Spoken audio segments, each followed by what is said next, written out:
The day after, a tornado ripped through Howard County, causing quite a mess. Winds up to 80 miles an hour, and it left a path of debris, down trees, power lines, and now the cleanup begins before another possible storm tomorrow. ABC 2 News' Brendan McNamara is out there live in Howard County tonight with details about yesterday's storm and the cleanup. Brendan.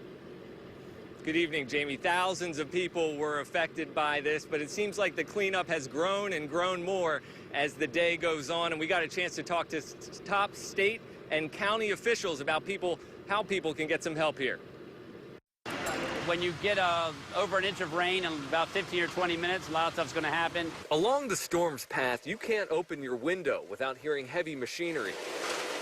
There's a lot of trees down near houses, on cars. Meaning thousands still without power, including Howard County Executive Alan Kittleman. I'm one of those. I live out about a mile from here, but we're doing whatever we can to provide the resource we can. County and state emergency officials were busy dispatching debris removal crews and BGE repairmen all day Wednesday, but are still urging patience because for many in Howard County, it's not just power that's the problem. The other thing is water. I mean, if you don't have power and you have a well and septic system, you don't have water. Throughout the cleanup, these vehicles, known as Water Buffalo, will be stationed at Glenelg High School and the Gary Arthur Community Center, where anyone can bring a container to fill up.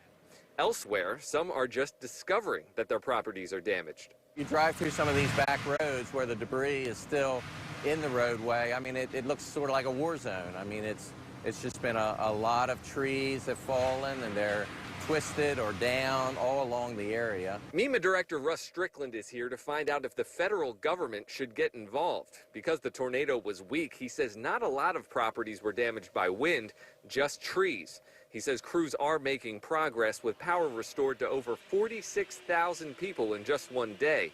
But the most important number is zero when it comes to how many people were hurt in this storm. People need to talk to each other, and I think the reason we had no injuries and no one killed is because people heeded the warning, they knew what to do, and that's just very, very positive for the county.